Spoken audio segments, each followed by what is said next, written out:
Hello and welcome everybody. In this video I want to give you an overview what premise Single-Player Tarkov holds for you, what it is and what it is not, how you can modulate the difficulty exactly to your liking, and also talk a little about the controversy around this unofficial game mode for Escape From Tarkov. Which is exactly where I need to start, because in contrary to my usual videos, I will not provide a detailed guide on how to install the mods, because those videos tend to get copyright strikes. So I will stick more to gameplay footage and a general overview how those mods play out. But the process of installing mods and Single-Player Tarkov itself is not very difficult, and I provide you with the essential links in the video description. First and foremost, Single-Player Tarkov is not some kind of piracy or is dealing any financial damage to Escape From Tarkov. Quite the contrary. You still need to buy Escape From Tarkov and have it installed on your PC to get going. Escape From Tarkov is a fantastic game, and the recent surge in tactical shooter games like Ready or Not, Incursion Red River or the upcoming Grey Zone Warfare are only possible because Escape From Tarkov pioneered this genre. Think what you will about Escape From Tarkov, but it is undeniable a huge driving factor for this genre and did a lot of the foundational groundwork other games today are built on. And I mean it, Escape From Tarkov is a great game. Sure, it may not be perfect, but the setting, gunplay and especially the main idea of having to rely on your senses to survive a dire situation in a very unforgiving environment makes for a thrilling and compelling gaming experience. But it is also a PvP focused game, which comes with all the typical byproducts like toxic people and cheaters. So for me, like for many others, it is a great game, but also the wrong kind of game. And from a business standpoint, you exclude a whole bunch of potential players. Imagine Escape From Tarkov on Steam with a workshop integration for Single-Player Tarkov and the mods. I personally think that would be like a license to print money, no matter the cut for Steam. I would even gladly pay additional money over the Escape From Tarkov purchase to play the single-player version. And my €60 I paid for the game, Battlestate could only pocket because of this mod. I will never touch the original game. Single-Player Tarkov is all I'm interested in. That aside, I do understand why the developers or owners/creators of Escape From Tarkov are disappointed with people not playing the intended way. See, if you create something and dedicate years of your life and a whole lot of money into it, it is understandable to be uncomfortable with people who take your baby and then treat it not the way you expect them to. Imagine creating something like a song, a picture or a video and then receiving bad feedback, or people start playing your song intended for weddings on funerals. I personally think not embracing the modding community and integrating Single-Player Tarkov into your product is a missed opportunity.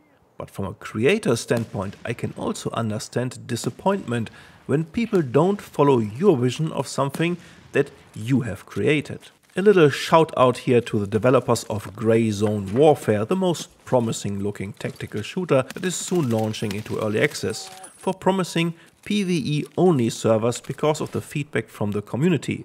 Now I'm on board, where I was not interested before. The other aspect of the controversy is the age-old "you play it the wrong way because you suck. If you don't play it the hard way, you miss the point of the game." Or PvE is boring and too easy. The only thing I have to say here is what I said before in other videos. Video games are a recreational activity and everyone should play them the way they enjoy them the most. If you enjoy the thrill of PvP and the adrenaline surge of maybe losing it all 5 meters away from extraction, then that is great. If others enjoy playing against easy bots with no loot loss upon death and a big fat radar to show enemy positions, then that is great too. Both find joy in their hobby and have a good time. That's what video games are all about, in my opinion. You always win if you have fun.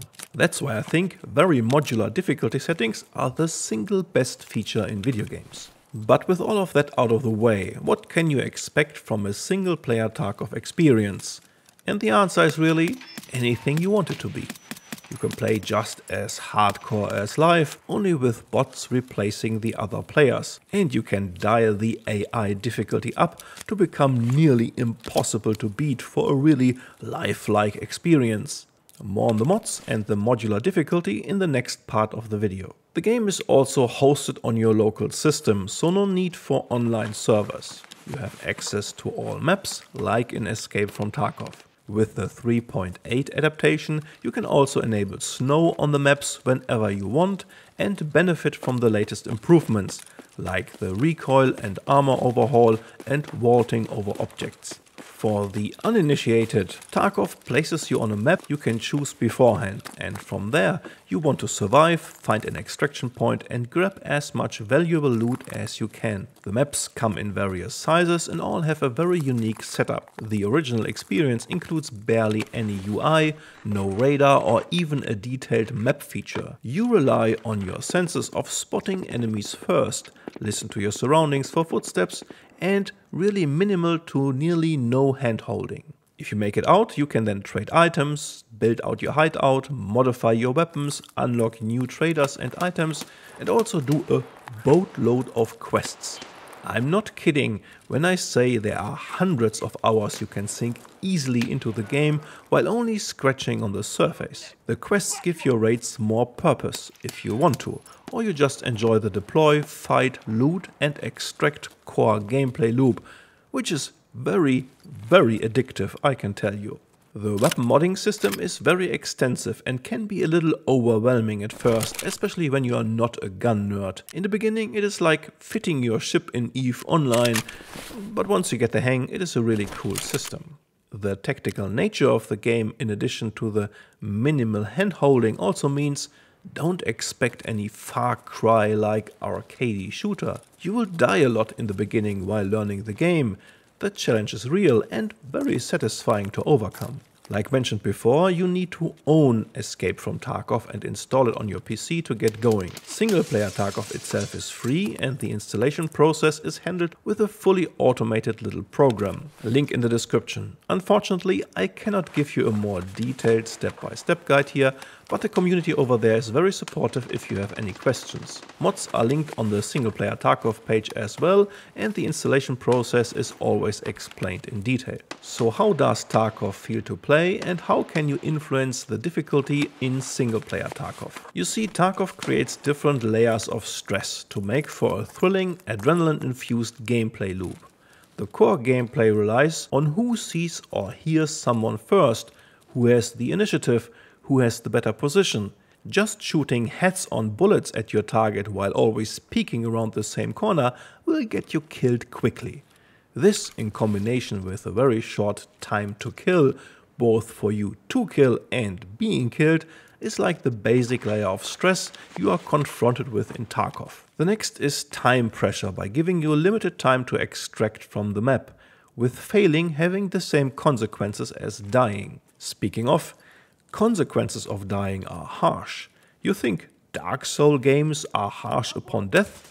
Well, I have news for you. Not only do you lose anything you have collected so far in your run, but also anything you brought with you, your precious gun, armor and so on. So you really can run out of money and items. But there are also ways like playing as a scavenger or the so-called zero to hero runs, where you just go in with a knife so you can't lose anything of value to acquire some money and items. And all of these elements you can change to your liking. Here are some of the things that I use, links in the description. I personally always get rid of all the raid timers and really enjoy exploring without any time pressure. You can even change this without any mods. If you want to manipulate AI spawns, AI difficulty and so on beyond the standard settings, which already give you some nice options, you can totally do that. In both directions, from laughable easy to incredible hard. If you find yourself struggling with seeing and hearing bots, you can even use a radar feature.